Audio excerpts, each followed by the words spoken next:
설명을 시작하도록 하겠습니다. 안녕하십니까? 저는 부천청소라고 입시센터에 있는 조도영이라고 합니다.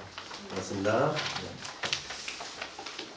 자, 그저께 3월 학평이 치러졌는데요. 관련해서 이제 오늘은 크게 3시까지 제가 이제 30분 정도 간략하게 전반적인 입시의 흐름, 그 다음에 특히나 오늘은 3월 3학년 현역 부모님들이 신청을 많이 해주셔서요. 아마 우리 현역들이 지금 9월달에 원서 접수할 때 지금 3월 학평 이 결과를 기준으로 어떻게 준비를 해야 되는지 이런 것들 위주로 좀 말씀드릴 것 같고요.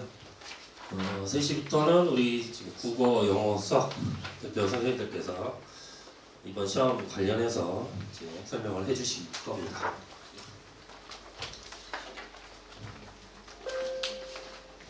자, 일단 모의고사가 치러지면은 이 아이들이 이미 대부분은 하겠지만 이제 이 사이트 들어가셔가지고 채점을 하셔야 되는데요. 이게 이제 이투스 기준으로 해서 이제 홈페이지를 제가 띄워드렸는데 이투스 말고도 메가스터디라든지 대성이라든지 이런 입시 사이트들에서는 이런 풀 서비스라고 해서 채점을 하고 그 다음에 그와 관련해서 등급 컷 예상해서 내주고 그다음에 대학까지 내주는 서비스들이 지금 다 돼 있습니다. 그래서 꼭 한번 저도 이제 오전에 아이들한테 이제 카톡을 돌려가지고 표준 점수 몇 점 받았냐라고 이제 이렇게 몇 명한테 우리 지금 고3 친구들한테 물어봤더니 등급만 뭐 딱 알려주거나 이런 친구들도 있으니까 학교에서 채점 답안지만 맞추는 거 가지고 표준 점수를 알 수가 없거든요. 뭐 확정된 표준 점수는 아니겠지만 그래도 이런 사이트들에서 표준 점수를 기준으로 등급이 나눠지는 겁니다.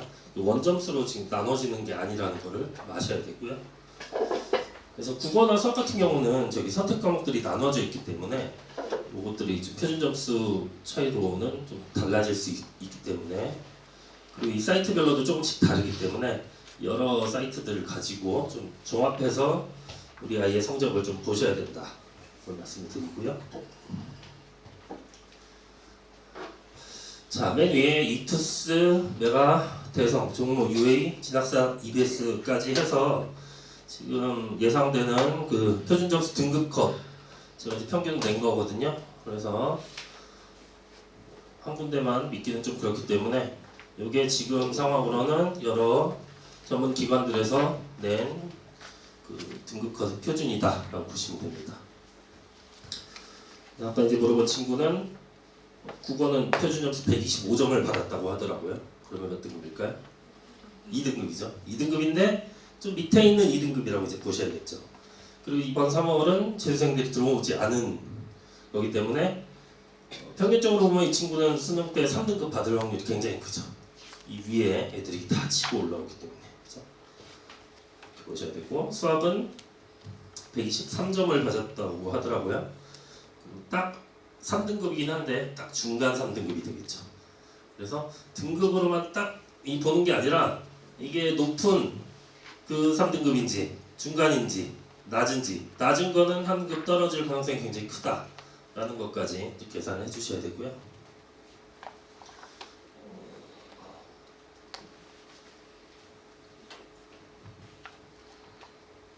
자, 오답률이 가장 높은 5개 문제들을 국영수를 뽑아봤습니다. 그래서 5개 정도를 이제 틀리면은 과목별로 좀 차이가 있겠지만 1, 2등급에서 이제 왔다 갔다 할 거예요. 그래서 우리 아이가 좀 점수가 잘 나온다 했는데 요 5문제 정도는 어려운 문제니까 남들도 다 틀리는 문제니까 그래 틀릴 수 있다 이렇게 생각을 하시고 이런 문제들 말고 다른 문제들을 틀렸다 하는 거는 충분히 공부를 해서 메꿀 수가 있겠죠. 실수를 했다거나 그런 식으로 이 시험을 보고 나서 틀린 문제들에 대한 그런 한 문제 한 문제로 이제 대학들이 바뀌니까 이런 것들을 좀 체크를 해주셔야겠다.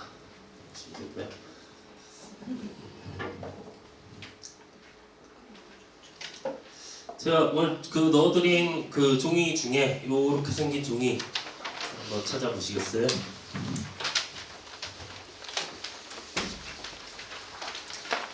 자, 이미 발빠른 학교들에서는 요거를 고3 제 담임선생님께서 나눠주시거나 했을 거예요. 그래서 이게 일반적인 고등학교에서 우리 선생님들이 상담할 때 쓰는 시트입니다. 그래서 이걸 가지고 아이들한테 이게 뭐 선생님이 써주는 거 아니고요. 애들이 다 채워와야 되는 거예요. 보시면 제일 중요한 건 이 밑에 순번의 대학명과 모집단위, 전형명 요게 되겠죠. 제가 한 분 한 분 지금 어느 정도 준비가 돼 있는지는 모르겠지만 우리 아이가 갈 대학을 아이와 이렇게 10개 정도 리스트를 쭉 뽑아봤다 하시는 분들이 많진 않을 거예요. 아이들하고 상담을 해봐도 막연하게 생각하고 있고 한데 멀지 않은 미래거든요. 9월달에 원서 접수해야 되지 6개월도 채 안 남았기 때문에 솔직히 내신에 변화는 크게 없을 겁니다. 몇 등급 나오는 과목이 3-4개밖에 안 되기 때문에 그러면은 지금 생각하고 있는 대학들이 크게 변화가 없을 거예요. 근데 지금 우리가 3월 학평을 통해서 조금 진단해 봐야 되는 건 아무래도 최저겠죠. 그렇죠? 최저를 맞출 수 있을까 없을까를 좀 냉정하게 판단을 해봐야 되고요. 이 종이를 가지고 이제 모의고사 여기 보시면은 3월, 4월, 6월, 7월, 9월 이렇게 써놨어요. 그러니까 우리가 지금 첫 시험을 모의고사를 본 거죠. 그래서 이번에 본 시험 등급이라든지 백분이라든지 그다음에 표준 점수까지 쭉 기록을 해놓고 다음 4월, 5, 6월, 7월, 9월 시험까지 쭉 뽑아보면 나중에 이제 원서 쓸 때 이게 최저를 애들이 이제 맞출 수 있다라고 하는 것을 가장 잘 본 거를 이제 기준으로 생각을 할 수가 있겠죠. 근데 현실적으로는 최악의 상황도 고려를 해야 된다. 그러면은 이 3학년 때 봤던 이 모의고사 전부 요 데이터가 조금 판단할 때 객관적인 자료가 되지 않을까 그렇게 생각을 합니다. 그리고 뭐 입시는 좀 공부를 하셔야 돼요. 교과, 종합 이거 정시고 그래서 몇 명 뽑고 작년에 충원이 몇 프로 정도 됐고 내신은 50컷 70컷이 어떻게 됐고 작년 거는 거의 이제 발표는 안 됐는데 재작년 기준으로 좀 적어 놓으시고 이제 4월 말까지는 대학별로 이제 발표를 합니다. 그래서 이런 것들을 정리를 쭉 해보셔야 된다. 그리고 그 종이는 유용하게 써주시고요. 그 종이 하나 중에 또 만족도 조사지가 있을 거예요. 그래서 제가 만족도 조사지에 보면은 그 중간 부분에 여러분들 나중에 혹시 우리 입시센터에서 조금 상담을 원하시거나 이런 어머님들께서 궁금하신 점 미리 좀 적어주시면은 제가 이제 취합을 해서 좀 상담을 좀 준비할까 하고요. 밑에 나중에 말씀드리겠지만 그 밑에 있는 X파일 구독 신청서는 모두 써주시면 좋겠습니다.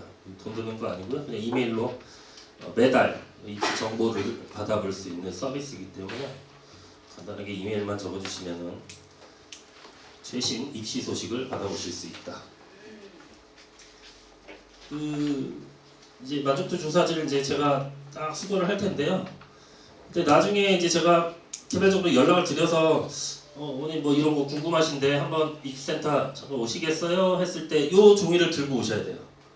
뭐 준비도 없이 오시면 안 되고요. 우리 아이가 내신이 몇이고 어느 대학 생각하고 있고 그럼 제가 해드릴 수 있는 건 일단은 뭐 생기부를 좀 미리 보긴 해야 되겠죠. 그러면은 생기부를 봤을 때 종합을 쓸만한지 아니면 이 내신 때 지금 이 정도의 최저면 좀 위험한지 이런 것들을 조금 같이 논의를 해볼 수 있을 테니까요. 잘 챙기시고요. 자, 이제 뭐 수능 최저 기준으로 오늘은 간단히 설명을 드릴 거예요. 제가 그래서 2합 7부터 해가지고 3합 8까지 지금 여러분들 머릿속에는 우리 아이가 본 그저께 시험이 국어, 영어, 수학, 탐구 두 과목이 몇 등급인지 머릿속에 계산이 돼 있으셔야 되고요. 그래서 지금 제가 하나씩 보여드릴 때마다 우리 얘는 2합 7이라는 최저를 맞췄구나, 못 맞췄구나. 그리고 좀 더 복잡하게 생각하면 2합 7이면 3등급, 4등급만 있으면 되거든요. 근데 이 3등급, 4등급이 나오려면 냉정하게 말해선 6월, 9월 수능 때 재수생 들어온다고 치면 2등급, 3등급이 지금 현재 나왔어야 돼요. 그게 2합 7의 기준이라고 보시면 됩니다. 최악의 경우를 생각을 해야 되기 때문에. 자, 2합 7 두 개 대학 있습니다. 가톨릭대랑 인천대고요. 제가 이제 보여드리는 거는 학교장 추천도 있고 그냥 교과도 있고 종합도 있고 그렇게 될 거예요. 그래서 중간에 우리 아이가 지금 생각하고 있는 대학이 딱 떴다 하면은 좀 더 유심히 봐주시면 되겠습니다. 자, 가톨릭대 같은 경우에는 학교장 추천이고요. 자, 2017년 이후 고등학교 졸업자니까 몇 살인가요? 2017 졸업생입니다. 그죠? 28 정도 되죠. 나중에 나오겠지만 이제 우리 고3 현역만 쓸 수 있는 학교장 추천도 있어요. 그러면 재수생도 못 쓰는 거기 때문에 굉장히 유리하겠죠. 그런 것들 좀 챙겨야 되고요. 자, 국영수 사과 중에 2합 7, 간호학과 좀 셉니다. 3합 7이에요. 가톨릭대 간호학과는. 뭐 약대는 3합 5 이렇게 돼 있고요. 자, 이 근방에서 또 인천대 우리가 인기가 있는데요. 여기도 역시 2합 7이라는 수능 체제를 갖고 있다. 인천대에서는 사범대는 2합 6입니다. 사범대가 좀 유명한 학교이기 때문에 체제가 좀 높고요. 제일 좋은 데라고 이제 인천대 하면은 동북아 국제통상 2합 5예요. 경희대급의 체제를 보이고 있습니다. 인문하고 자연이 자연도 2합 7이고 사범대 2합 0 같이 돼 있습니다. 차이점은 인문은 사회 탐구를 봐도 되고 과탐을 봐도 되고 한데 자연을 갔을 때는 사탐, 과탐을 봐도 최저는 과탐으로만 반영을 해서 2합 6을 맞춰야 된다. 이런 차이가 있겠죠. 자, 2합 6으로 넘어가 볼게요. 2합 6 조금 늘어났습니다. 인천대보다 조금 더 좋은 학교라고 치면 인하대가 되겠죠. 인하대, 그다음 세종대, 단국대, 항공대, 가천대, 국민대까지가 2합 6이에요. 그러면 3등급 2개이기 때문에 우리 아이가 그저께 본 시험에서 2등급 2개는 나와 있나 아니면 1, 3 이렇게 맞출 수 있는지 이게 기준이 되겠고요. 인하대 오수부터 현역까지니까요. 군대 갔다 온 친구들도 내신이 좀 좋으면 지원해 볼 수 있는 학교입니다. 인하대. 자, 세종대는 아예 지원 자격이 없으니까요. 항공대는 팔수부터고 거의 지금 이 등급대, 이 라인에 있는 대학들은 그렇게 지원 자격의 제한을 많이 두진 않고 있는 대학들입니다. 넘어가겠습니다. 자, 2합 5 라인이 대표적인 게 이제 경희대예요. 그래서 제가 지금 노란색으로 쳐둔 게 조금 주의 깊게 보셔야 된다. 일단 경희대 고교 추천, 그러니까 학교장 추천인데요. 고3만 쓸 수 있어요. 재수생들 못 쓰기 때문에 안 그래도 인기가 있는 학교긴 하지만 경희대는 좀 노려보실만 하고요. 문제는 교과 종합평가가 30%입니다. 그러니까 내신으로만 가는 대학이 아니고요. 우리 아이가 1, 2학년 때 생기부를 어떻게 챙겼는지에 따라서 학과를 좁혀야 된다. 그런 말씀이고요. 조금 강화됐어요. 올해부터. 탐구 2개 평균입니다. 탐구 빼고 국어랑 영어로 맞추겠다. 국어랑 수학으로 맞추겠다 하면 상관이 없는데 보통은 탐구가 다 한 과목씩만 해서 탐구 2개 중에 하나만 잘 보면 그걸로 이제 최선을 맞추긴 하는데 경희대를 탐구를 하려면 2개가 평균이 들어가야 된다라는 거고요. 자, 숙대도 인문은 2합 5, 약대는 3합 8, 3합 5 이렇게 되죠. 자, 국민대 2합 5고요. 국민대는 인문이랑 자연이 좀 다른데요. 자연은 2합 6입니다. 그래서 자연계열 지원 국민대는 2합 6, 인문계열은 2합 5라는 거. 자, 아주대 2합 5. 이게 이렇게 묶어놓으면 대학 그 레벨이 조금 비슷하게 묶여있는 느낌이 나실 거예요. 막 튀는 그런 경우들이 없습니다. 2합 4 하나입니다. 한국 외대. 혹시 여기 특목고 부모님들 쓰시면 외대 잘 아시죠? 등급 4등급, 5등급이라도 외대식으로 산출하면 굉장히 높아질 거예요. 90점 넘으면 원점수로 그럼 1등급 쳐주기 때문에 외대는 좀 특이합니다. 자, 고교별 20명인데 우리가 지금 캠퍼스별 10명이라서 외대를 서울캠을 다 가고 싶어 하니까 한 학교에서 10명 지원 가능하다라는 거 아시면 되고요. 자, 교과 100입니다. 그래서 교과 100이라고 써진 거는 학과가 내 생기부랑 크게 상관이 없다. 그러니까 조금 경쟁률 낮은 학과로 전략적으로 지원해 볼 수도 있다라는 학교고요. 자, 글로벌 캠은 한 개만 3등급 받으면 되니까 좀 차이가 나죠. 서울 캠과 글로벌 캠은. 2합 4까지 갔고요. 3합 9로 넘어갈게. 3합 9가 되는데 갑자기 상위권 대학이 나왔죠. 서강대. 서강대 굉장히 특이한 케이스입니다. 3합 9라고 묶어놓긴 했는데 세 개 영역 각 3등급입니다. 그러니까 우리 아이가 2등급 3개만 이번에 있었다 하면 서강대를 써볼 수 있지 않을까라고 생각하시면 곤란하죠. 출결이 10%니까 이건 생기부랑 또 상관이 없어요. 그냥 내신으로만 가는 학교고 서강대 정도의 학교가 내신으로만 가고 그 다음에 최저도 3개 3등급이다. 이러면은 굉장히 내신이 높아지겠죠. 거의 아마 일반고에선 전교권에 5등 안에 드는 친구들이 쓴다고 보시면 됩니다. 고교별 20명이나 지원을 받아요. 20명 절대 안 차죠. 일반고에서는. 그 학교장 추천이란 게 뭐 교장 선생님이 몇 명 추천해 준다 해서 그런 개념이 아니라 인원이 보시다시피 한 학교에서 20명씩 서강대를 쓸 수 있는 학교가 없다고 보시면 돼요. 그렇죠? 그래서 인원 제한이 있는 거는 크게 3개만 기억해 주세요. 첫 번째 가톨릭대 의대, 요거는 1명, 가톨릭대 의대는 1명, 평균 1.0입니다. 그래서 이거는 그냥 알고 계시고, 그 다음이 두 번째가 서울대 지역균형, 요거 학교당 2명, 요것도 뭐 전교 1, 2등이 쓰는 거니까. 그 다음 세 번째가 동국대예요. 8명. 거기까지가 일반적으로 경합이 벌어지는 학교들입니다. 이거를 좀 알고 계셔야 되는 게 7월달, 8월달 되면 각 학교에서 이제 학교장 추천 보통은 3개씩 너네가 학교장 추천 받고 싶은 대학 3개씩 써서 내라 하면은 서강대에 20명 절대 안 차거든요. 고대, 뭐 경희대 다 안 찹니다. 동국대 정도만 경합이 벌어져서 이제 학교별 기준에 맞춰서 이제 잘리겠죠. 8명 딱 하는 거니까. 자, 3합 8 라인에 이제 연세대가 등장하기 시작합니다. 제가 3합 8이라고 묶어놨지만 이 세부적으로 좀 보셔야 될 게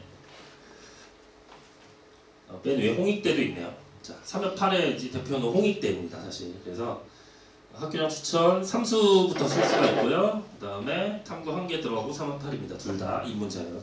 자, 연세대를 이제 보셔야 되는 게 추천형인데 수학을 포함해서 2합 5입니다. 그러니까 수학 하나는 무조건 넣어줘야 되고 나머지 하나를 국어나 탐구 중에 하나를 넣어줘야 된다. 그러면서 영어는 따로 3 이상으로 박아놨죠. 그러니까 이걸 합쳐보면 거의 3합 8 라인 정도 됩니다. 자, 연대 추천형은 교과고요. 교과 100%니까 이것도 진짜 연세대를 가고 싶다? 그럼 신학과 이렇게 써볼 수도 있습니다. 2등급 초반대에도. 자, 연대 활동 우수형 이건 종합 전형이죠. 그래서 서류 100%입니다. 서류가 이제 굉장히 좋아야 되고 그러면서 최저도 맞춰야 된다. 이렇게 들어가죠. 그리고 면접이 제시문 기반 면접이기 때문에 일반 생기부 기반으로 해서 물어보는 면접이 아니다. 또 면접이 40%나 되기 때문에 일단 생기부 1차 인문 3배수고 자연 4배수에 들어가면 면접에서 많이 갈리는 전형이라고 보시면 됩니다.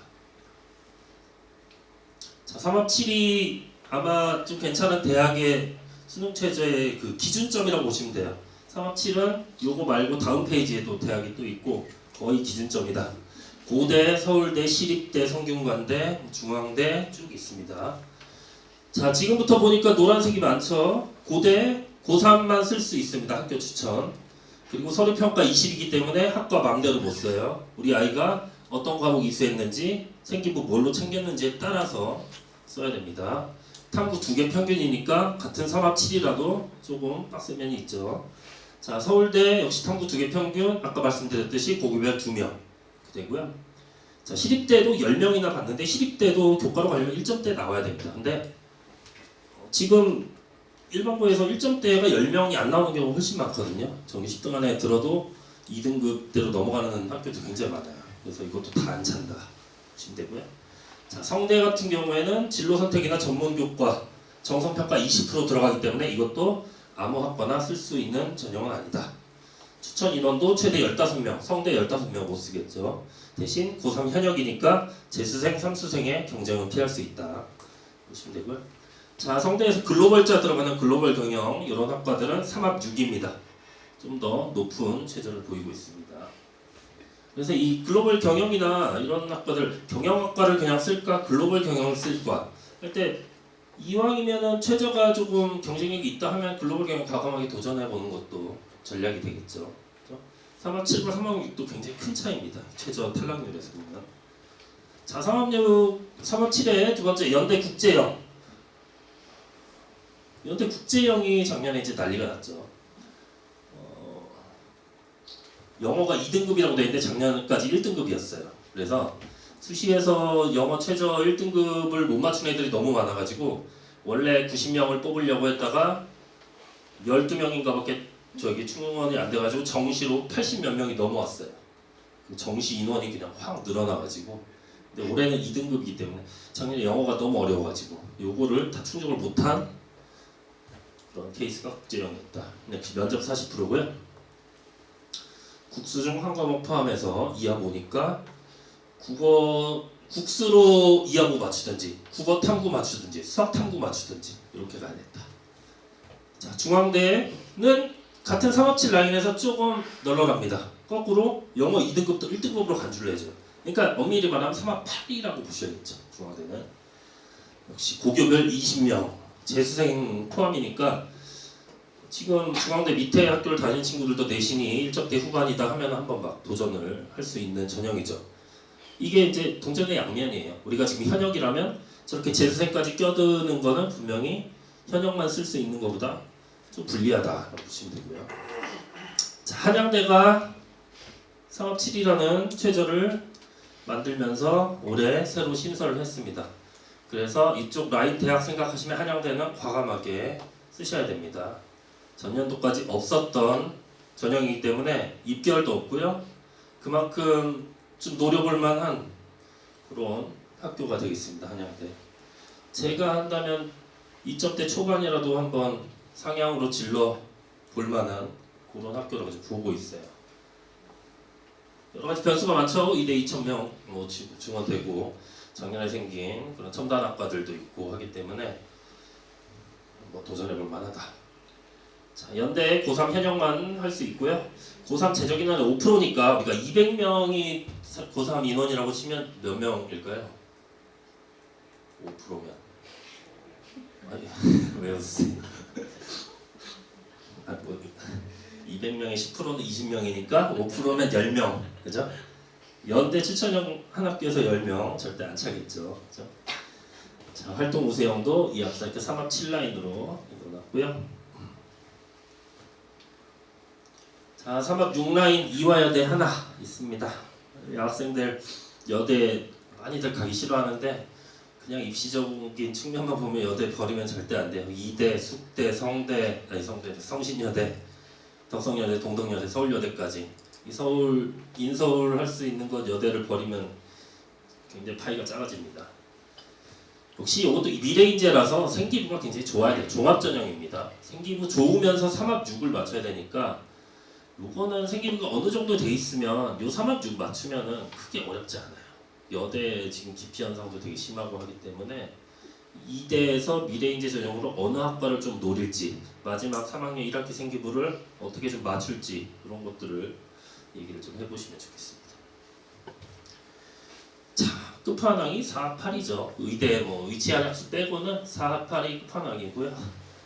방금 또 제가 이제 고2 학생 상담하고 왔는데 내신이 2.2입니다. 2.2도 고대 쓸 수 있다. 이렇게 희망을 줬어요.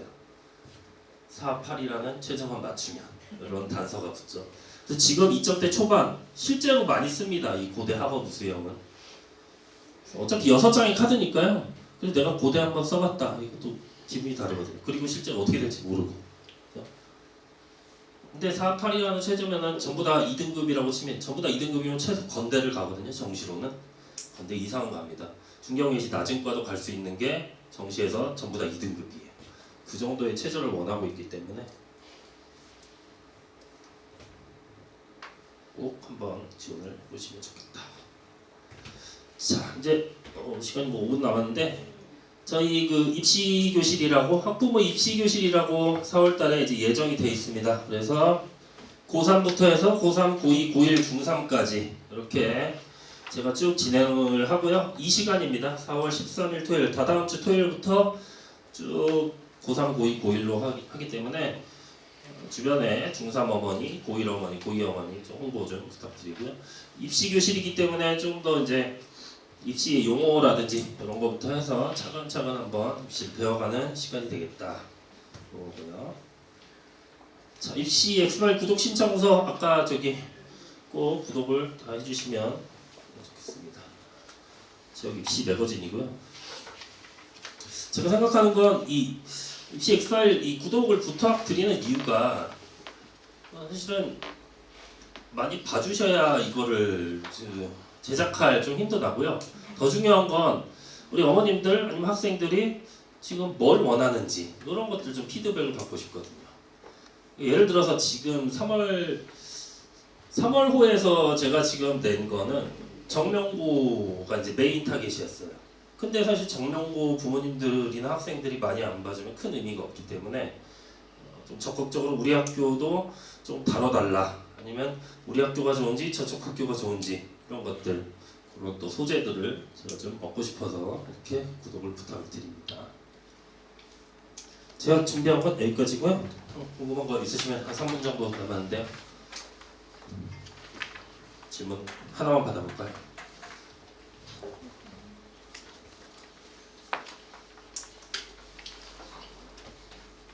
여름에요. 네, 여름에. 방학이 되게 짧은데 방학이 짧아요. 썸머가 운영이 되지 않잖아요, 거의. 맞죠? 저희는 거의 운영이 됐습니다. 됐습니다. 올해에도 거의 운영이 될 거라고 저는 예상합니다. 그러면은 인사랑 같은 패턴으로 움직이나요? 아침에 새벽 때부터 맞습니다. 밤까지? 네, 맞습니다. 그렇게 될 거고요. 제가 작년에도 이제 고3 썸머 담임을 맡았었고, 올해는 이제 고1 윈터 때 담임을 맡았고요. 이번 썸머에서도 아마 담임을 맡게 될 건데요. 예, 아마 좀 많이 대학 입시에서 선택하는데 좀 더 도움이 될 거라고 보니까요. 서머스쿨 많이 있는데 저희 서머스쿨 괜찮으니까요. 한번 보내시고. 근데 우리 일정 때문에 일정이 언제 알죠. 나오는지 그런 거. 그러게요. 저 방금 왔다 간 친구 가림군데 여름방학이 일주일이라고 그러더라고요. 저희도 2주밖에 안 되긴 일주일, 또 저기 겨울방학에 공사한다고. 네네. 그죠? 미치겠어요. 왜 하필 우리 아이들이 있을 때 이렇게 공사를 해서 이게 전년도에도 승덕여공과가 인테 굉장히 많았는데 올해는 인테 한 명도 없어서 왜 그런가 했더니 딱 그 케이스였어요. 겨울방학 일주일이니까 윈터를 다닐 수가 없더라고요. 그런 케이스들이 있다. 오늘 오신 분들은 가능하면은 정성스럽게 작성하시고, 제가 이제 뭐 그나마 좀 자부심이 있는 거는 우리 생기부에 대한 평가입니다. 경쟁력 평가고요. 실제로 이제 여러 루트에서 생기부가 어떤지 좀 봐달라. 그저께 들어온 친구는 지금 교대 2학년인데요. 교대 2학년인데 자기 반수하겠다고 교육학과나 이런 데를 쓰고 싶은데 어느 대학 정도 갈 수 있는지 이런 것들 실제로 지금 문의, 몸소 지금 체감이 와 닿습니다. 교대의 위기가. 그렇죠? 어렵게 들어간 교대에서 2년이나 공부했는데 다시 대학 가겠다고 하고 있는 친구들도 나오고 있고요. 입시 컨설팅도 열심히 이루어지고 입시 컨설팅은 당연히 수시, 정시, 뭐 컨설팅, 면접 다 있고요. 유료 무료 다. 무료 뭐 다 있죠. 이거 잘 써주시면 제가 어차피 이제 전화 드리면은 그냥 와서 받으시면 되고요. 그리고 혹시 둘째, 셋째 있으신 분들은 수시, 정시, 면접 컨설팅은 어디나 다 하는 건데요. 여기 입시센터의 강점은 생기부 관리입니다. 중3, 고1, 고2 생기부 미리 만들어서 경쟁력 있게 만드는 그런 과정이 다른 데랑은 좀 차별화되어 있기 때문에 그런 것도 한번 문의를 해주시면 좋겠습니다. 자, 시간이 돼가지고 우리 다음 국어 나자영 선생님 모시고 한번 강의 듣도록 하겠습니다. 감사합니다.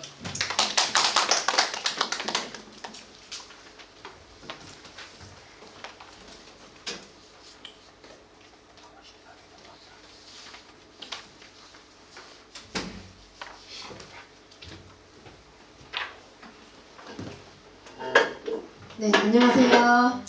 안녕하세요. 저는 부천 청소학원에서 국어를 가르치는 라자윤입니다. 일단 이번 3월 모의고사 토대로 조금 시험 경향이 어떻게 출제되는지랑 그리고 이걸 바탕으로 앞으로 4월 이후에 평가원 그리고 수능까지 대비해서 어떤 방식으로 공부를 해야 될지 안내를 드릴 건데요. 여기 지금 거의 대부분이 학부모님들 위주로 오신 것 같은데 먼저 이거 듣고 나서 확인하셔야 될 사항이 있어요. 일단 우리 학생들이, 아이들이 이 학력평가 내용에 대해서 본인이 취약점이랑 오답 분석이 다 되어 있는지를 반드시 확인을 하셔야 됩니다. 왜냐하면 지금 제가 어머님, 아버님들께 말씀을 드렸을 때 이런 유형으로 출제가 되고 있고 이런 파트의 문제들은 틀릴 확률이 높고 혹은 이런 거는 틀리면 안 된다 라는 것들을 위주로 전달을 드릴 건데요. 근데 막상 이거를 아이들에게 가서 전달을 한다라고 했을 때 저는 이런 거 틀렸었나? 뭐 틀렸는지 잘 모르겠는데 그냥 좀 어려웠어요. 이런 식으로 대답이 나오면 그 연결고리가 끊겨버리는 거예요. 그렇기 때문에 항상 시험 보고 나서는 그 직후에 본인이 틀린 문제들 그리고 왜 틀렸는지 어떤 부분에 내가 취약한지를 확인하는 작업이 먼저 선행되어 있어야 하고 그 뒤에 이제 어머님 아버님과 이야기를 나눠보아야 합니다. 우선은 제가 어떻게 좀 출제가 됐는지를 위주로 말씀을 드릴게요. 지금 등급 컷에 보시면요. 1등급 컷이 화법과작문은 87점, 언어와 매체는 84점 이 1등급 컷으로 형성이 되어 있습니다. 최근의 경향 난도랑 비슷했다라고 보여지고요. 항상 그랬듯이 화작보다 언매가 등급 컷이 낮죠. 그만큼 표점이 더 높다라고 말씀을 드릴 수 있겠고 지금 현재 선택 과목은 다 선택이 완료된 상황일 테니까요. 지금 언매인데 화작 고민되네, 화작인데 언매 고민되네 이럴 타이밍은 사실은 아니에요. 특히나 나는 화작 선택이었는데 표점이 안 나올 것 같아서 언매로 바꿔야겠어 라는 거는 사실 지금 시간이 너무 늦었기 때문에 추천드리지는 않습니다. 왜냐하면 언어와 매체는 화법과 작문에 비해서 공부해야 할 개념량이 많은데 지금 이미 개념 공부를 시작 안 했다면 이 공부를 하느라 오히려 공통에서 더 틀려서 표점이 더 떨어질 가능성도 커요. 그래서 이 약간의 표점 차이는 신경 쓰지 마시고 그것보다는 지금 자신이 선택한 과목에서 최대한 어떻게 하면 고득점을 받을 수 있는가에 집중을 해주셔야 합니다. 그 외에 이제 오답률 높은 문항들을 조금 살펴보면요. 대부분이 특정 지문들에 이제 한정이 되어 있는데요. 우선 가장 오답률이 높았던 문항이 34번, 오답률이 78.4%예요. 이 말은 사실상 거의 다 찍은 거나 정답률이 크게 다르지가 않습니다. 왜냐하면 전원이 다 찍었다고 해도 정답률이 사실은 20% 정도가 나오는 거거든요. 그랬을 때 오답률이 대략 80% 정도가 되는 건데 그러면 이번 시험에서 34번 문제를 푼 학생들의 대부분은 사실은 맞았어도 제대로 알고 맞은 학생이 거의 없을 것이며 이 문제 자체를 제대로 접근한 학생이 극소수였을 것이다 라고 예상이 되고요. 이 문제는 어떤 문제였느냐? 고전 소설에 해당하는 문제였습니다. 어머님 아버님들 여기 있는 학생 포함해서 다들 지금 현재 수능 경향을 조금 알고 계실지 모르겠는데요. 작년부터 시작해서 이제 문학이 상당히 까다로워지고 있어요. 우리가 기존에 국어하면 생각했던 통념은 뭐냐면 문학에서는 최대한 빠르게 시간을 단축해서 빠르고 정확하게 풀고 독서, 비문학이 어렵기 때문에 독서에 최대한 많은 시간을 할애한다 라는 게 여태까지의 규칙이었는데 이번 수능에서부터 그 규칙이 깨지고 문학이 본격적으로 어렵게 나오기 시작한 겁니다. 그 중에서도 특히 고전 문학이요. 그래서 34번을 비롯한 이제 뒤에 나오는 23번, 23번이라든가 기타 등등 문학에서 나온 오답들은 전부 다 고전 문학 파트에서 가장 오답률이 높았다라고 생각을 해주시면 되겠습니다. 그리고 독서는 뒤에도 말씀드리겠지만 사실 이번 3월 학평은 상당히 좀 평이하게 출제가 된 편이었어요. 그럼에도 불구하고 특정 지문, 법지문 같은 경우에서는 여전히 오답률이 높은 문항들이 있거든요. 이거는 지문의 제재가 까다로워서 라기보다는 솔직하게 말씀드리자면 아직 독서 공부가 덜 된 상태인 겁니다. 3월 학평 본 거면 지금 고3 학생들인데 이거는 아직 제재를 탄다든가 제재별로 사회 지문은 이렇게 읽고 기술 지문은 이렇게 읽고 이런 스킬이 확립된 단계가 아니에요. 거기까지는 지금 가지도 못했고 사실 대부분 한 중위권이나 중위권 이하의 학생들은 그냥 지문을 주어진 그대로 읽으면서 지문에서 내가 조금 잘 모르겠는 개념이라든가 아니면은 문장 구조가 어렵다 라고 한다면 그 지문 자체를 통으로 날려버리는 학생들이 많습니다. 그렇기 때문에 문제 유형이 까다로웠다, 제재가 까다로웠다 이런 거라기보다는 그냥 지문이 어렵게 생겨서 학생들이 제대로 못 읽어서 틀렸다. 이 정도로 생각을 해주시면 될 것 같습니다. 그래서 조금 자세히 들어가기 전에 각각의 영역별로 어떤 방식으로 출제가 됐는지를 간단하게 말씀을 드리자면요. 우선 독서 영역에서는 첫 번째 지문은 독서 이론, 그리고 두 번째 지문은 인문 지문인데 실제론에 관해서 나왔고요. 세 번째 지문이 기술 지문, 디지털 카메라의 작동 원리, 네 번째 지문이 사회 지문에서 법, 근데 이제 유언에 따른 그런 증여, 상속에 관한 법에 대한 지문이 나왔는데요. 사실 실제론이라는 인문 이론이라든가 카메라라는 제재, 그리고 유언, 증여, 상속 이런 제재 모두 다 평가원 기출에서 가장 단골로 많이 나오는 소재들입니다. 특히나 이 카메라라는 소재는요. 기술 지문에서 지난 5개년 평가원에만 3번 이상이 나왔어요. 즉 지금까지 공부를 할 때 3개년에서 5개년 평가원 기출을 공부를 해본 사람이라면 이 제재들이 상당히 익숙했을 거고요. 나는 이 지문이 너무 어렵고 낯설고 처음 보는 내용이었다 라고 한다면 아직 기출 분석이 덜 이루어진 상태였을 것이다 라고 말씀을 드릴 수 있겠습니다. 뒤에 나오는 법지문 역시 마찬가지입니다. 증여, 상속 이 개념은요. 법지문에서 정말 제일 자주 나오는 개념이에요. 그렇기 때문에 이거는 그 개념에 대한 정의 부분을 읽을 필요도 없이 정확하게 어떤 개념인지 알고 있는 학생들도 상당수 존재했을 거고요. 지문 구조 역시 이거는 사실 학생들이 더 잘 알고 있을 텐데 기존에 나오는 지문 구조의 유형을 벗어난 게 거의 없습니다. 이 지문들 중에요. 가, 나 이렇게 공통된 제재를 가지고 두 가지 글이 나오는 그런 유형이 있는데요. 이 유형에서 요즘은 이 제재의 관련성이 상당히 좀 떨어지면서 각각의 지문에서 나오는 내용을 유기적으로 연결시키기가 어려운 경우가 많은데 이번 같은 경우에는 상당히 쉬웠어요. 가 지문에서 학자 한 명 입장, 나 지문에서 이와 대조되는 다른 학자 입장. 이러면은 이제 학생 입장에서 읽기 쉬워지고 이건 굉장히 좀 전통적인 방식이거든요. 그래서 푸는데 크게 어려움은 없었을 텐데 이제 앞에서 봤던 좀 오답이 많이 나왔던 문제들 15번, 16번이라고 쓰여 있는데 이런 문제들을 살펴보시면 선지들 중에서 조금 읽으면서 판단을 하기 힘든 선지들이 일부 존재했다. 네, 이 정도입니다. 근데 이런 것들은 지금 지문구조 평이해? 그럼 괜찮겠네. 제재들 이렇게 다 아는 거야? 이 정도면 풀 수 있겠어. 라고 안심하시면 절대 안 됩니다. 왜냐하면 애초에 독서 자체가 EBS랑 연계율도 떨어지기도 하고 더군다나 이거는 평가원이 아닌 교육청 모의고사예요. 그렇기 때문에 독서는 이러한 경향성이라기보다는 지금 현재 내 독해력이 어느 정도 와 있는지를 평가하는 척도 정도로 써주셔야 하고요. 그 다음에 중요하게 눈여겨봐야 될 게 이제 문학 영역인데요. 문학에서 제가 아까 고전 문학이 굉장히 어렵게 출제됐다라고 했죠. 고전 수필, 고전 소설 여기서 많은 학생들이 조금 어려움을 겪었을 텐데요. 이 작품들이 일단 기존에 출제된 적이 없었던 작품이기도 하고 그리고 지문의 내용을 봤을 때에도 상당히 까다로워요. 고전 소설 같은 경우에 학생들이 제일 어려워하는 게 일단 어휘가 어렵고요. 거기다가 더해서 고전 소설에서는 인물들 간의 관계를 파악하기가 상당히 어렵습니다.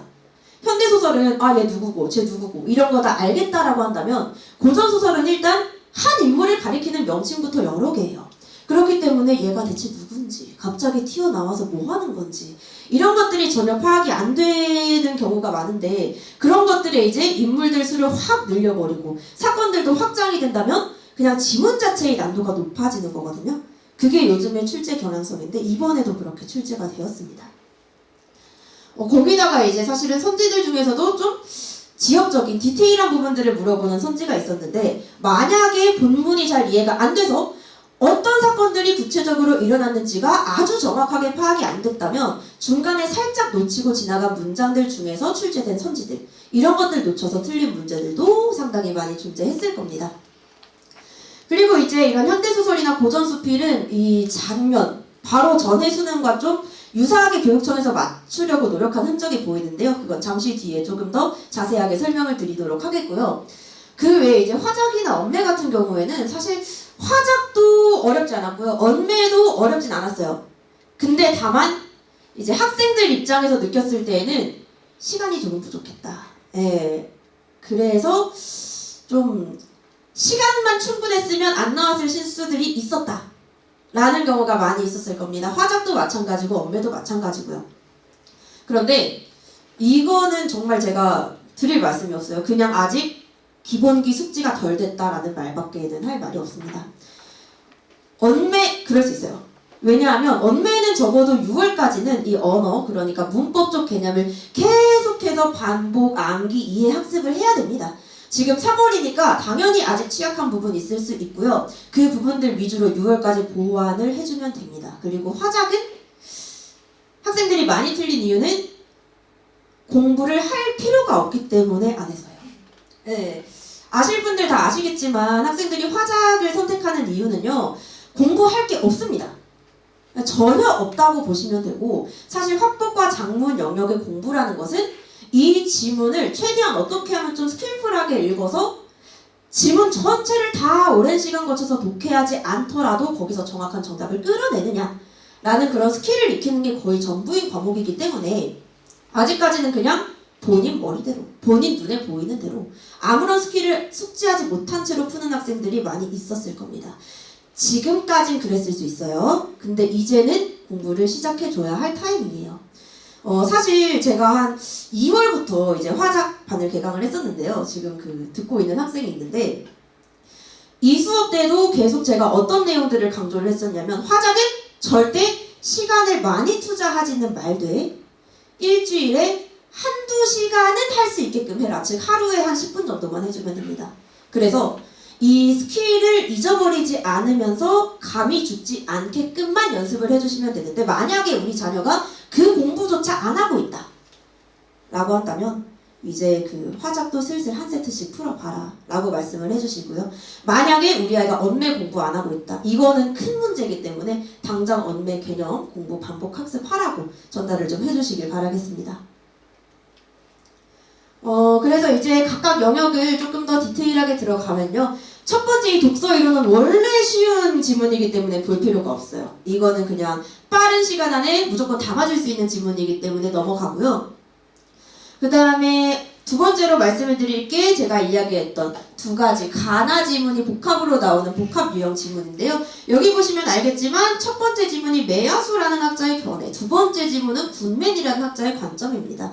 그러면 딱 첫 문단을 읽었을 때부터 앞으로 이 학자가 특정한 어떤 이론에 대해서 자기 견해를 블라블라블라블라 주장 근거 펼치겠구나 라는 게 한눈에 잡히기 때문에 그것만 잡는 눈이 있다면 그 뒤로는 아주 평이한 구조대로 풀렸을 거고요. 그 다음에 기술지문은 이 소재가 자주 나오는 소재이긴 하지만 기술지문 자체를 좀 말하자면 멀미를 느끼는 학생들이 있습니다.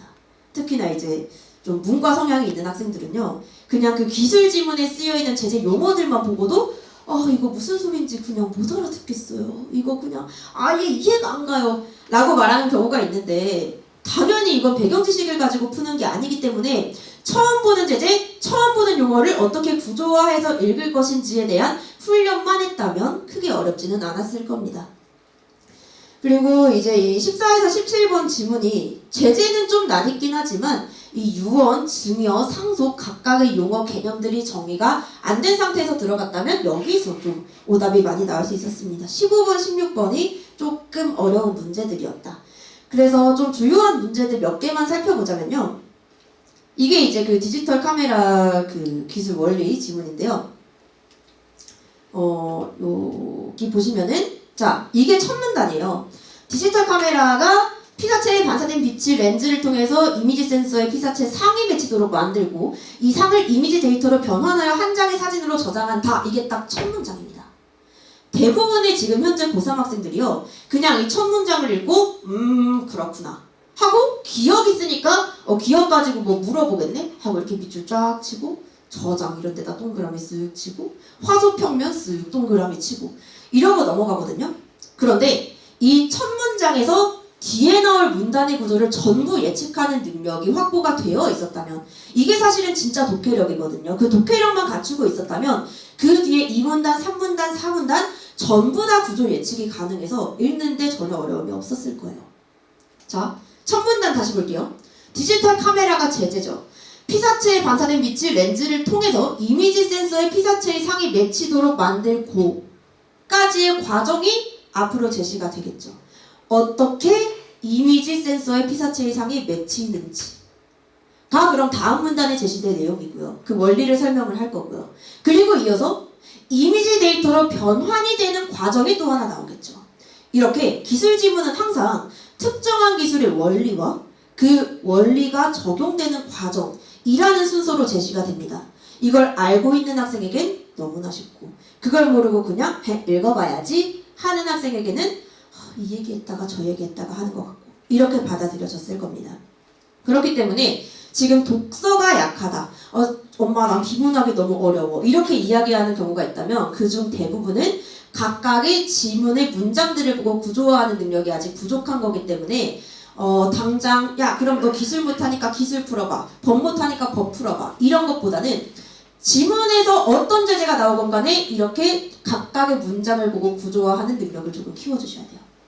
아시겠죠? 그거 훈련을 해줘야 되고 그 뒤에 이제 아까 제가 그 오답률이 높았다고 했던 15번 문제를 보면 이게 사실은 1문단 안에서 전부 찾을 수 있는 선지들인데요. 지금 봤을 때 여러 가지 용어들이 있어요. 유증, 효력, 수증자, 법인, 유증, 상속인, 동의, 법률, 행위, 증여, 승낙, 효력 이런 것들이 사실은 전부 다 그 지문 안에서 정의가 내려지는 용어들이에요. 그런데 이것도 어떻게 읽어야 할지 감을 못 잡고 있는 학생이라면요. 이걸 그냥 자기 배경 지식으로 해석을 해요. 들어본 대로.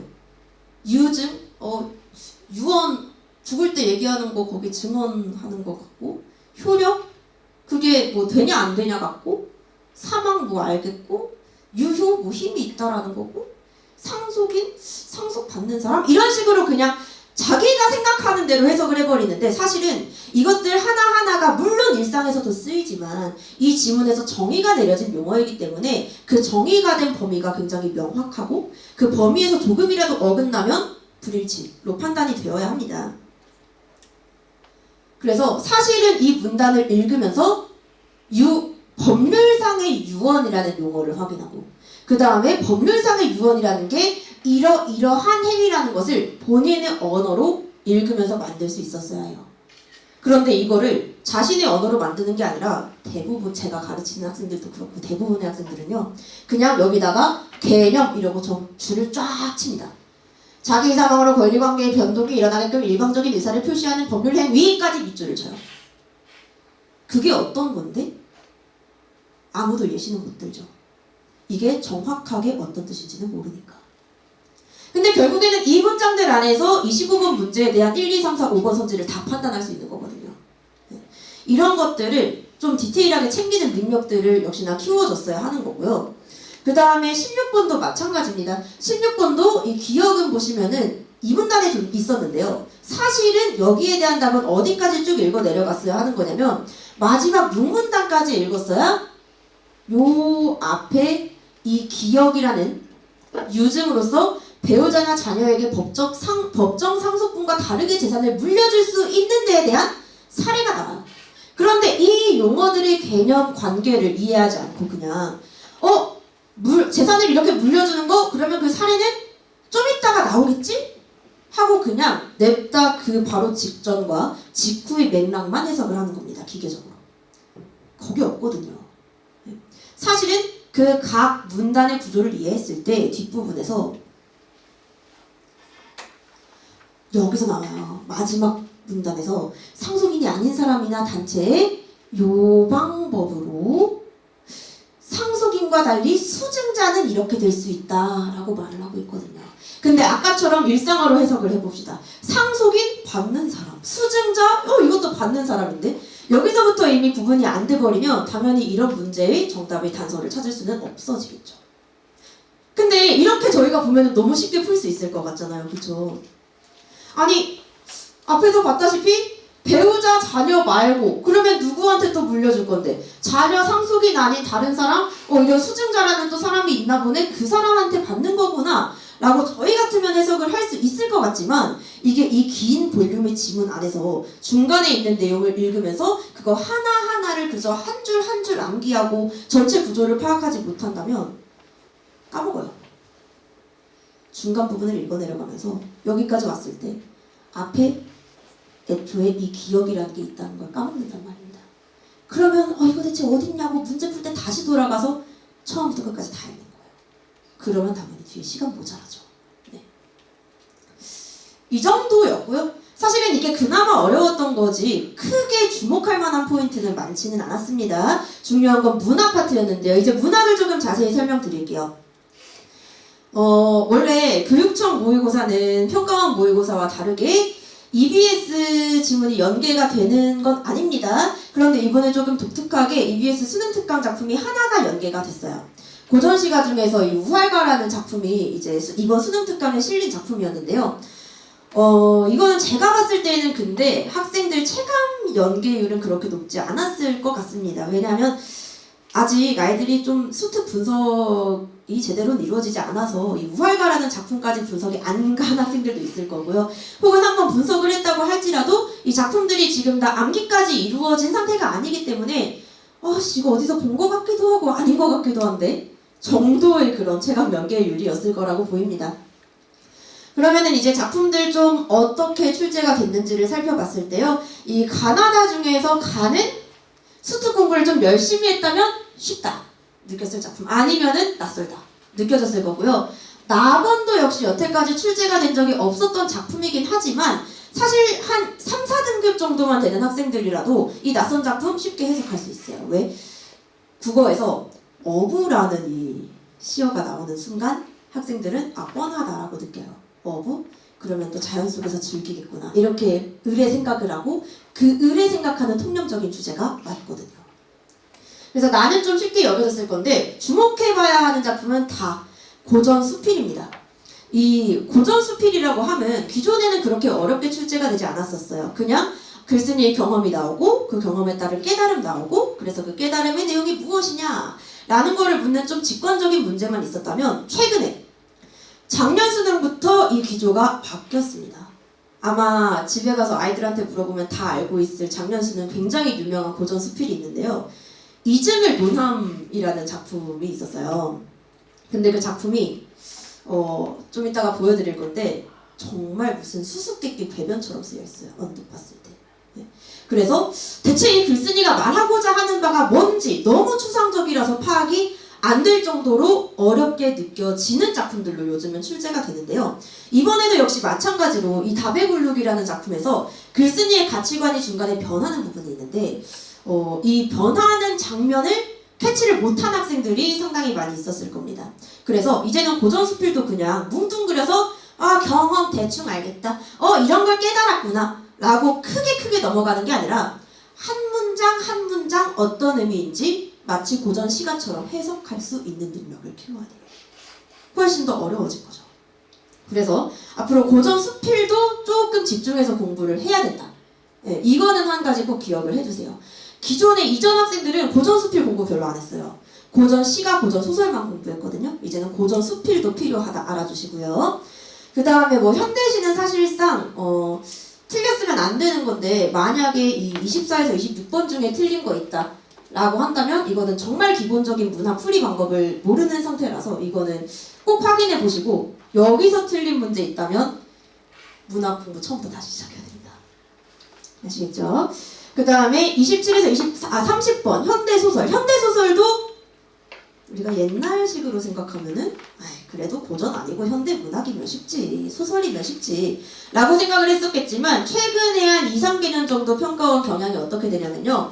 현대소설들이 더 이상 단순하게 인물들 등장하고 인물들이 싸우고 이런 외부적인 사건에만 집중하지 않고요. 이 서술자가 인물의 내면을 엄청 깊게 서술을 합니다.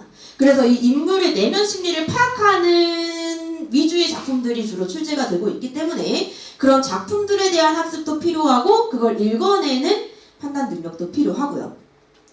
그 다음에 31에서 34번은 정말 솔직히 말하면 어렵게 느껴질 수 있는 작품이 맞아요.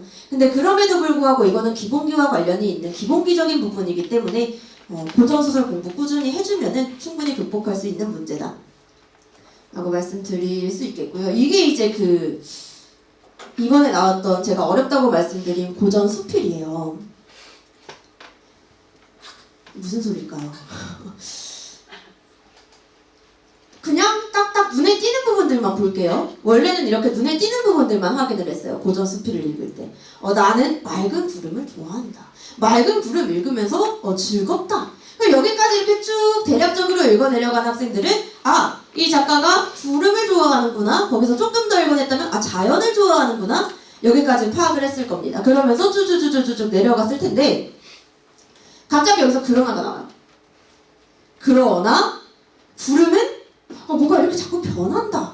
그럼 여기서 지금 가치관의 변화가 시작되는 거거든요. 그런데 그걸 읽지 않고 그냥 큰 덩어리로 구름이 좋은데 구름 말고 뭐 산, 바다 이런 게 더 좋다는 건가? 이런 식으로. 그럼 아름답지 않으면 뭐지? 대충 읽어 내려갔다면 확인을 할 수 없었겠지만 여기서 그러다가 한 번 더 나오거든요.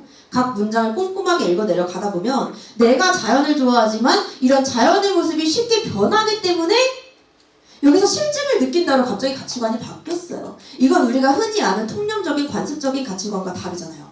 원래 고전 문학의 작가들은 자연 좋아하는데 자연이 변하지 않는다고 생각하는데 이렇게 변한 부분을 놓쳤다면 여기서 이미 끝이고요. 네. 여기서 챙겼으면 한 번 더 봐줘야 되는 거죠. 그럼 그 가치관이 어떻게 바뀌었냐? 어떻게? 공부하는 게 더 즐겁다로 바뀐 거예요. 여기까지 갔으면 2단. 그 다음에 이제 정말 한 문장 한 문장을 꼼꼼히 봐야 챙길 수 있는 건 왜 바뀌었냐? 라고 물어봤을 때 거기에 대한 답도 이 문장들 안에서 해줄 수 있어야 하는 겁니다. 아시겠죠? 그래서 이 문제도 사실은 상당히 오답률이 높았는데 산, 구름, 맑은 구름, 즐거움 이런 부분들 제가 지금 사실 시간이 없어서 빠르게 넘어갔지만 이 방식대로 하면은 산이고 구름이고 전부 다 자연이고 즐거웠는데 뭔가 변하니까 그거보다 공부가 낫다. 이 정도로밖에 압축이 안 되거든요. 근데 이런 식으로 지역적으로 물어본다면 그 부분들을 찾아가는 데에도 또 시간이 걸릴 것이며 이 한 구절 한 구절을 해석하는 데에도 어려움이 많이 들겠죠. 그와 유사하게 제가 아까 말씀드렸던 작년 수능에 좀 수수께끼 궤변처럼 나왔다고 말씀드린 게 이 작품이에요. 한번 보시겠어요? 말장난 같죠? 이렇게 시작합니다. 대체 있는 것이 병이라는 건지 아니라는 건지 있지 않는 것이 병이라는 건지 또 아니라는 건지 말하고자 하는 주제의식이 언뜻 보면 전혀 파악이 안 되잖아요. 그렇죠? 이제는 이런 문장들도 읽어낼 줄 알게 하는 연습을 해줘야 됩니다. 고전 수필 공부 열심히 해야 되고요. 그 다음에 뒤로 넘어가서 이게 이제 제가 절대 틀리면 안 된다고 했던 현대시 파트의 문제인데요. 이건 정말 제가 보고서 안타까울 정도로 이런 오답률이 나올 문제가 아닌데 학생들이 좀 많이 틀렸어요. 언뜻 봤을 때 어려울 것 같아요. 가도 있고 나도 있고 가랑 나의 시어를 다 해석을 해야 되니까. 그리고 가랑 나는 모르는 시니까. 그런데요. 사실 이거는 뭐 저한테 수업 듣는 친구들은 알겠지만 보기에서 모든 힌트를 다 주고 있습니다. 보기에서 이 가와 나의 주제, 내용, 정서, 태도, 형식상의 특징까지 다 떠먹여줬어요. 그러면 작품을 읽을 때 그냥 작품을 내 힘으로 스스로 해석하는 게 아니라 여기서 알려준 단서를 그냥 끼워 맞추면 그게 곧 1, 2, 3, 4, 5번에 다 등장하는 겁니다. 26번 문제 기억하시고요. 집 가서 한번 확인해 보세요. 만약에 이 문제 틀렸으면 지금 문제가 좀 크게 있는 겁니다.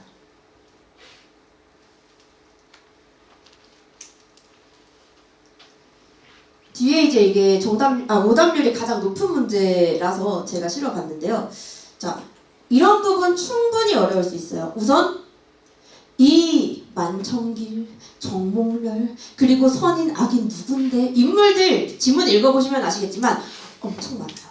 그리고 이 인물들끼리 서로 유기적으로 막 여러 가지 관계를 맺고 있는데 그것도 확인하기 쉽지 않아요. 이거는 어쩔 수 없습니다. 고전소설 최대한 이번 1년 동안에 인물관계 파악하는 연습, 고전어휘 학습 이것들 두 가지 병행해가면서 매일매일 진행해 주어야 합니다.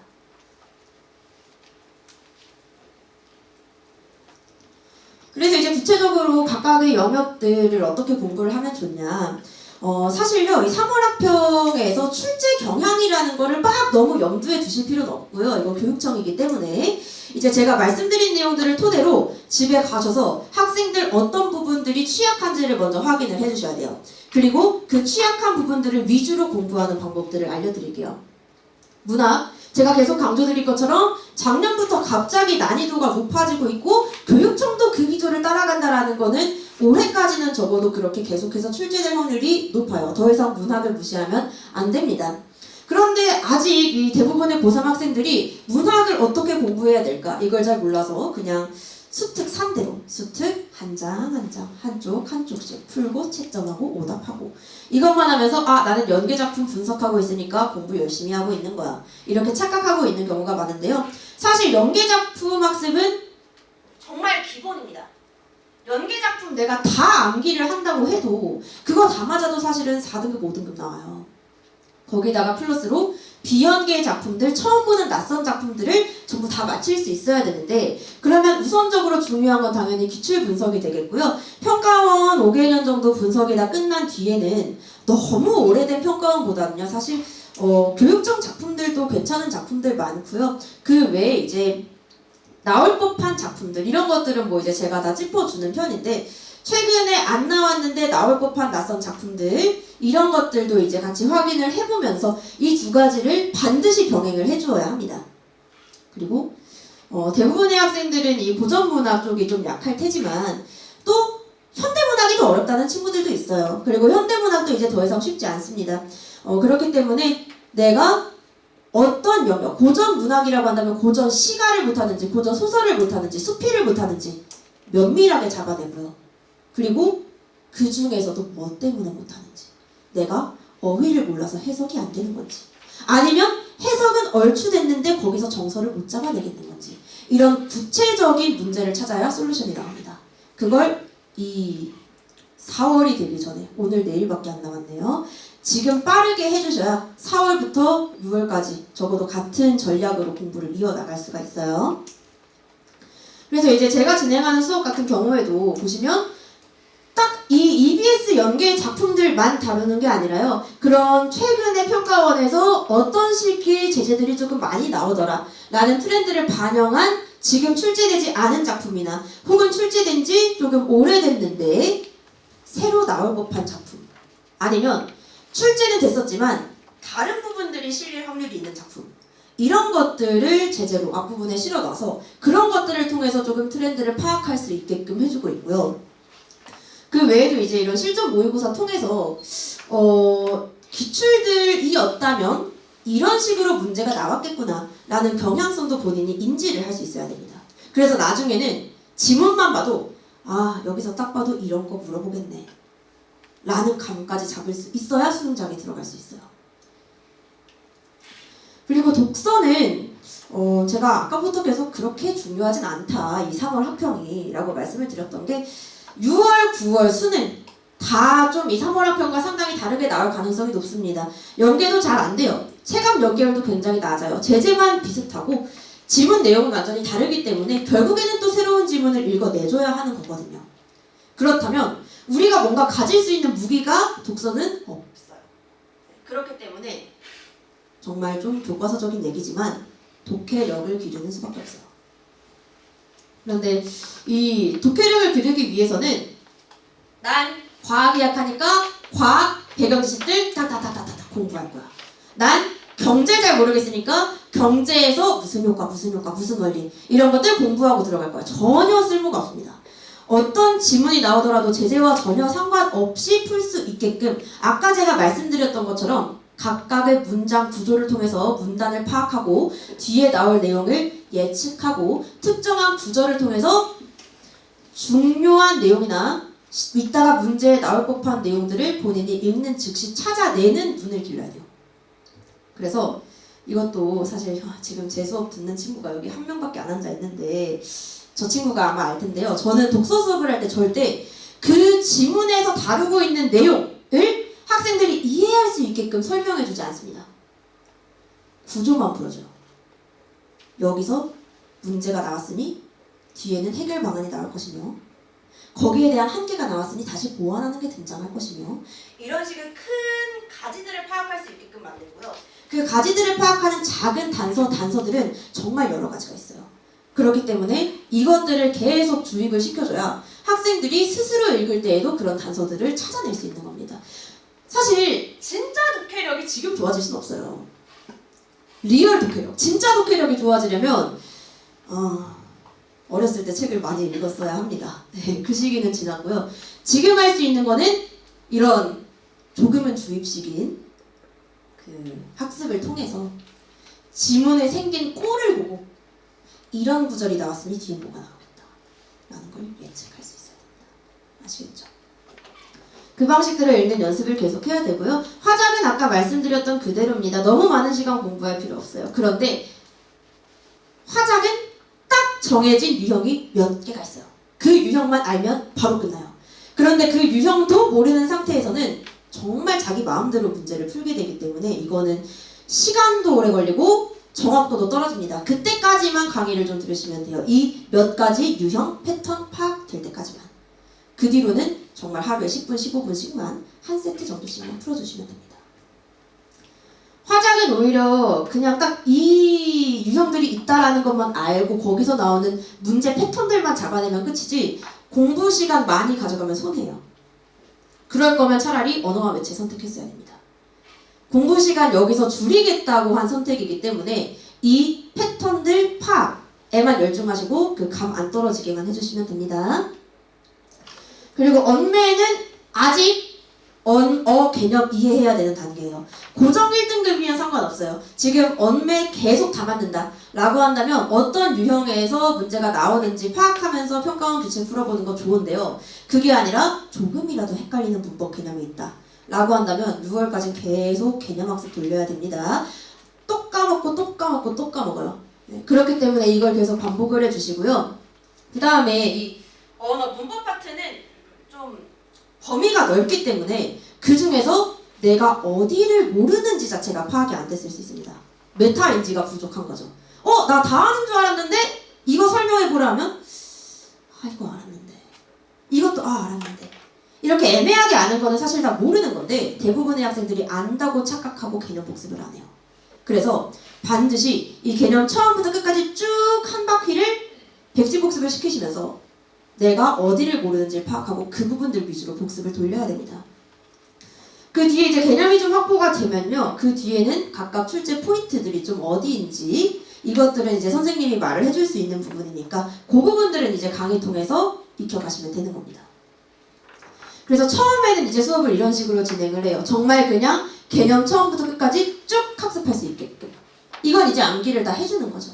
이게 완벽하게 되고 난 다음에는 최근에 평가원에서 이런 포인트들을 좋아한다 라는 것들을 알아둔다면 요것들이 사실 시험에 나오기 좋은 부분이잖아요. 처음부터 끝까지 다 나오는 건 아니잖아요. 뭐 품사의 종류, 명사, 대명사, 수사 뭐 이렇게 나오진 않는단 말이에요.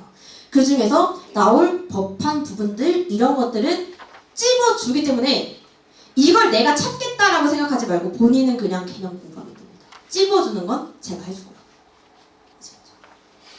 그렇게 조금 공부를 해주시고 제가 지금 거의 다 지금 어머님 아버님들 계셔서 약간 걱정이 되는 부분이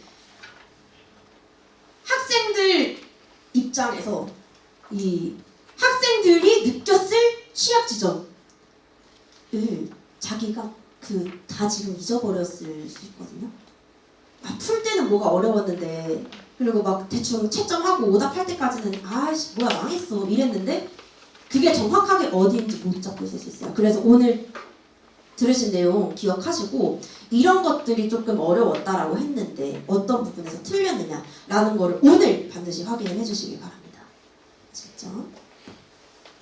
여기까지 설명 마치도록 하겠습니다. 감사합니다.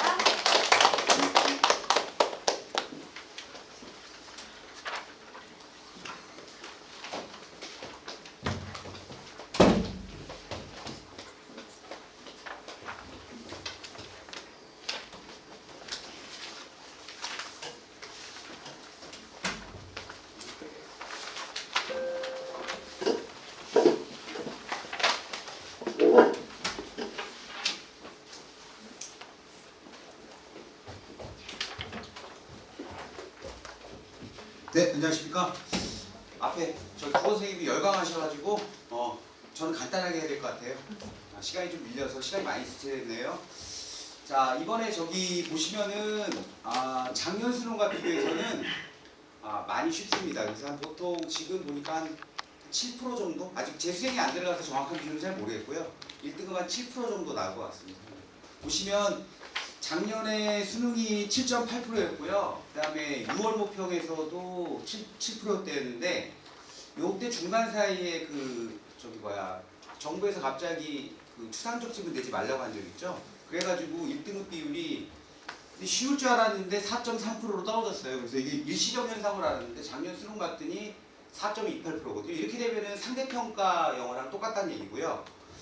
근데 이게 등급을 보시면 2등급이 가는데 누적 비분위가 23%고요. 3등급이 50%예요. 그럼 이게 무슨 얘기냐면 서울에 있는 대학에 가려면 최소한 2등급은 맞아야 된다. 그러니까 2등급이 넘어가는 순간 이거는 50%, 보통 서울에 있는 대학이 누적 비분위가 한 10% 안쪽이거든요. 그러니까 2등급을 넘어가는 순간 이게 서울에 있는 대학과는 거리가 너무 멀어진다. 이렇게 생각하시면 되고요. 그래서 보통 수능에서 1등급 맞는 거는 조금 많이 어려운 편이고요. 2등급 맞는 거는 굉장히 수월합니다. 그래서 서울에 있는 좋은 대학을 가려면 1등급이 필수고요. 그냥 내가 우리 경기권에 있는 대학을 가겠다. 그렇게 되면 2등급만 맞아도 대학 가는 데는 큰 지장은 없어요. 사실 솔직히 말씀드리면 그런 얘기고요. 그래서 이제 요즘에 추세가 어떤 추세냐면 이런 얘기예요. 그러니까 우리가 만약에 지문이 굉장히 읽어도 무슨 말인지 모르는 지문은 안 나오고요. 추상적 지문은 없습니다. 근데 변별력이 있는데 왜 이런 현상이 벌어지냐면 그러니까 대충 읽으면 무슨 말인지는 알아요. 그런데 그 지문 안에서 굉장히 세밀하게 물어봅니다. 그래서 독해가 정확하지가 않으면 답이 안 나오도록 만들어지니까 학생들이 성적이 안 나오더라고요.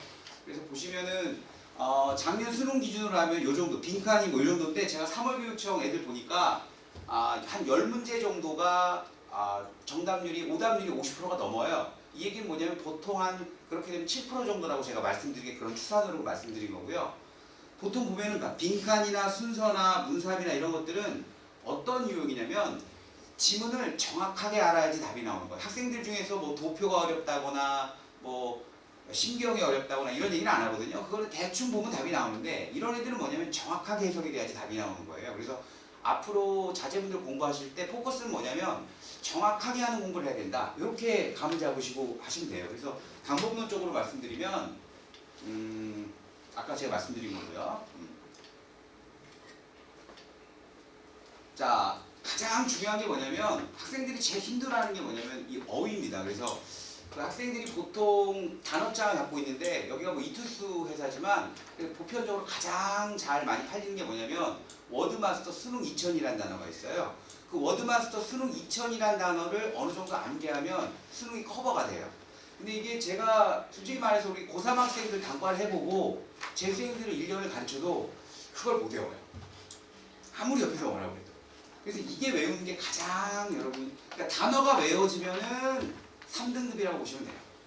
그러니까 단어를 모르면 4등급이에요. 그래서 워드마스터 정도 단어가 외워졌다. 그럼 그 학생이 3등급을 벗어나는 일은 거의 안 생겨요. 그 다음에 3등급에서 좀 벗어나려면 뭐가 필요하냐면 이런 내용이 필요합니다. 그래서 이런 거예요. 자, 학생들한테 이제 이런 걸 한번 해석을 시켜보면요. 자기 마음대로 하거든요. 우리가 부모님들도 한번 살짝 한번 보실까요?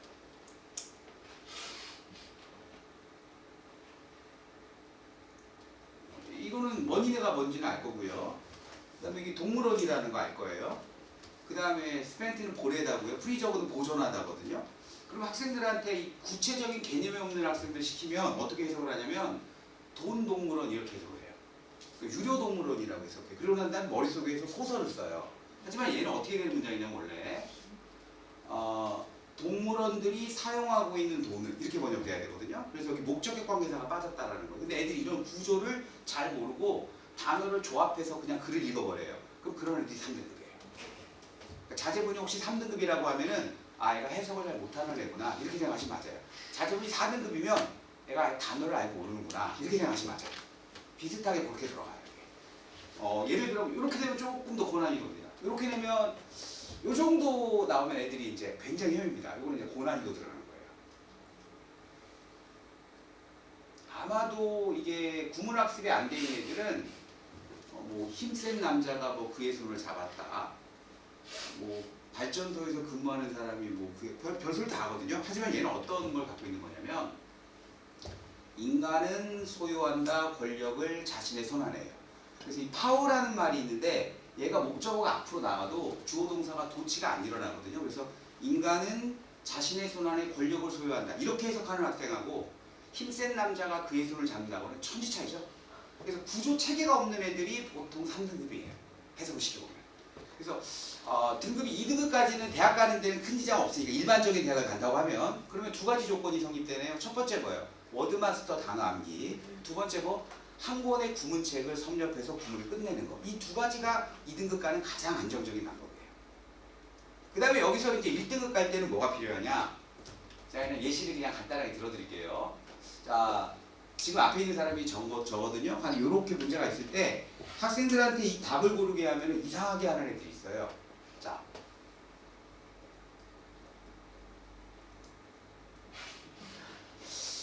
한번 우리 거스로 한번 해볼까요? 심심하신데? 자, 나 외로울 것 같다. 재수해야 한다. 동생도 못생겼을 것이다. 못생겼다. 성형수술해야 된다. 여기서 답을 5번을 쓰는 학생들이 주관이 강한 학생. 그러니까 못생기면 성형수술 해야 된다고 생각하는 거야. 근데 이 글 안에는 뭐만 나와요? 못생겼다는 말밖에 안 나오죠? 그럼 못생겼다는 말이 답이 나와야 되는데 여기서 이걸 쓰는 애들이 있어요. 이게 독해를 잘 못하는 학생이에요. 그러니까 이 텍스트를 못 읽고 이 텍스트를 이렇게 읽어도 답을 이렇게 내는 애들이 있어요. 이게 뭐냐면 이제 빈칸 같은 거 할 때 애들이 오류가 많이 내요. 이게 이제 1등급 갈 때 왔다 갔다 하는 거예요. 단순하게 표현하면. 조금 어렵게 한번 해볼까요? 자, 이렇게 나옵니다. 수능에.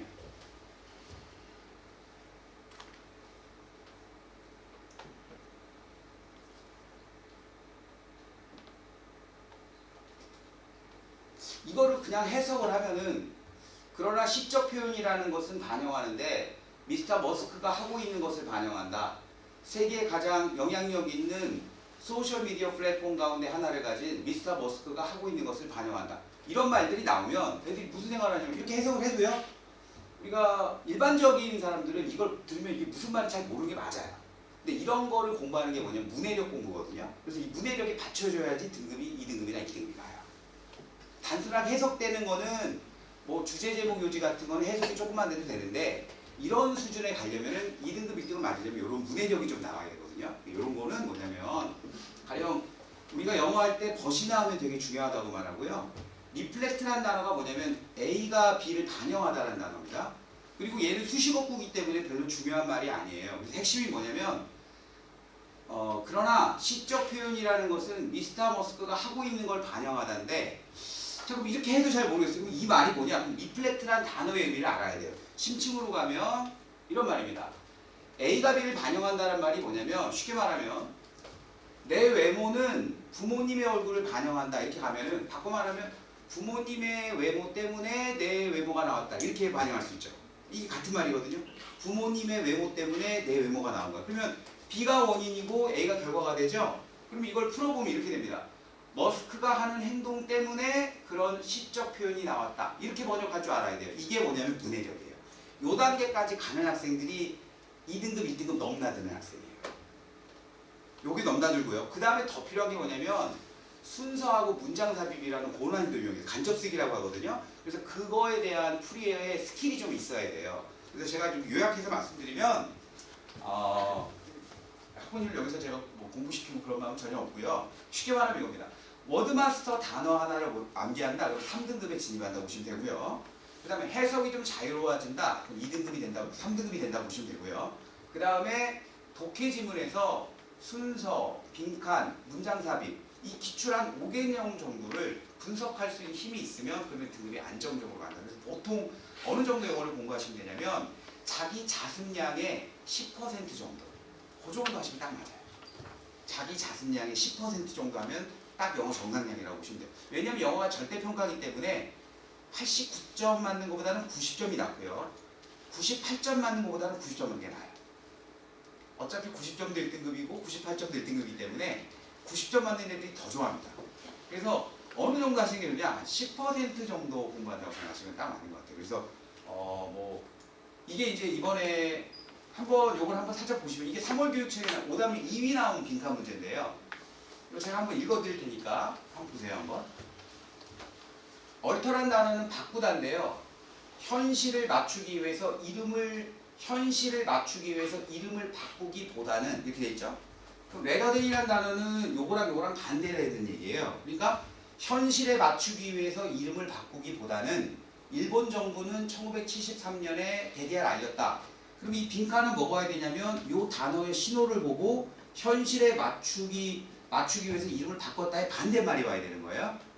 그러면은 직관적으로 어머니 그냥 풀어보세요. 제가 그냥 밑에는 안 썼습니다. 몇 번일 것 같아요?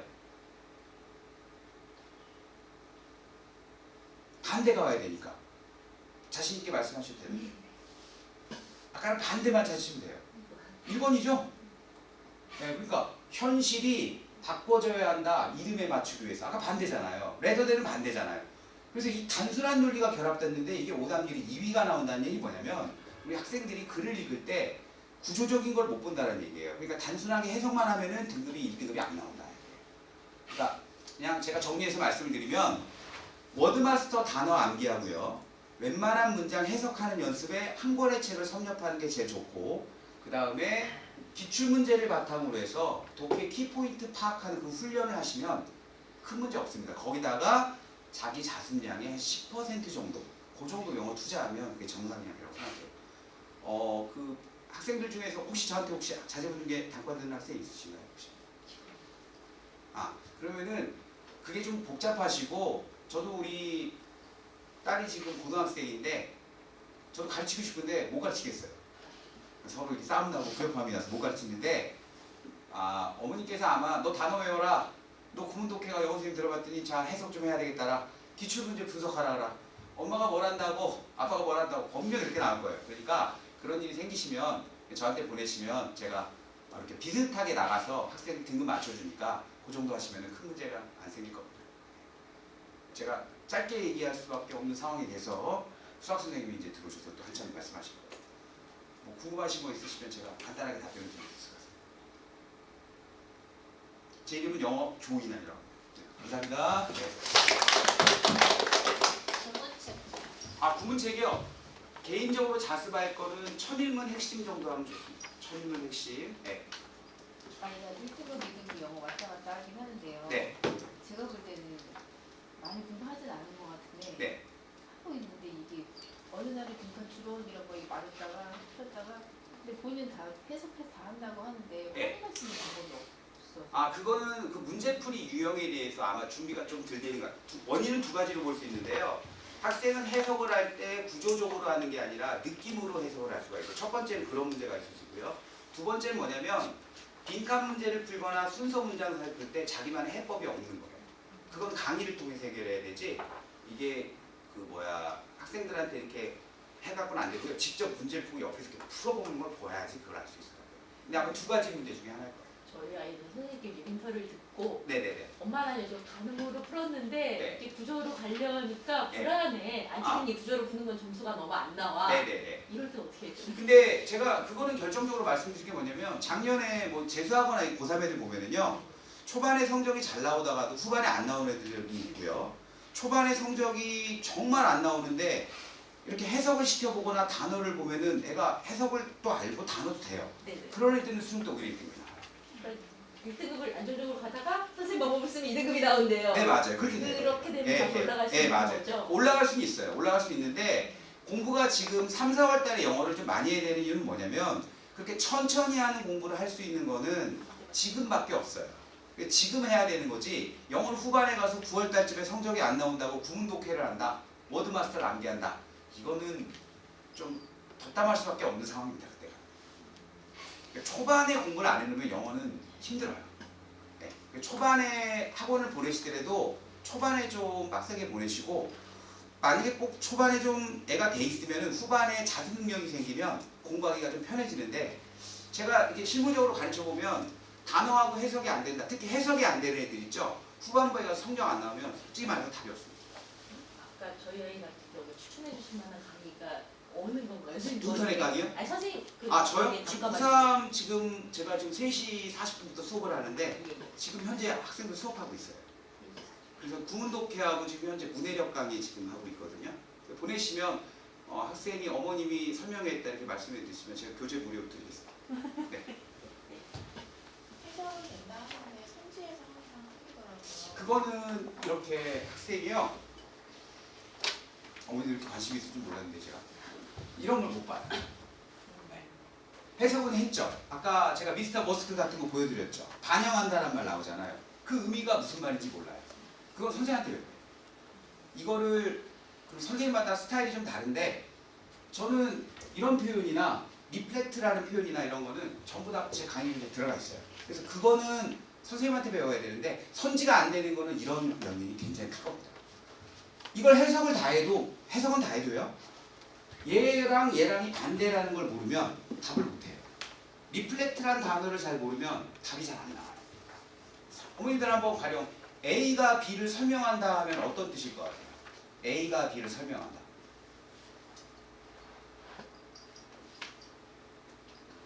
그건 뭐냐면 인과관계입니다.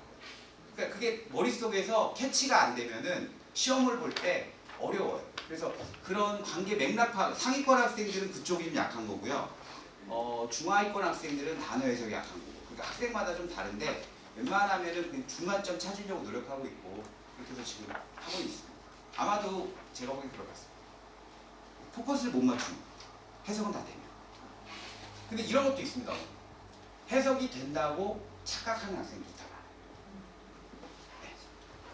지켜보면 자기 마음대로 해석해놓고 해석은 된다고 생각하는 학생이 많습니다. 그러니까 일례로 구문책이 있는데요. 학생들 보고 자습으로 구문책을 시키잖아요. 그럼 해석이 안 되죠? 그럼 해설지를 열어요. 해석을 한번 봐요. 아, 내용이 이거구나. 이렇게 하고 넘어가는 걸 학생들이 구문 공부라고 하는데 제가 말하는 구문 공부는 뭐냐면 이 문장을 봤을 때 아, 이건 만약 해설지에 인간이 그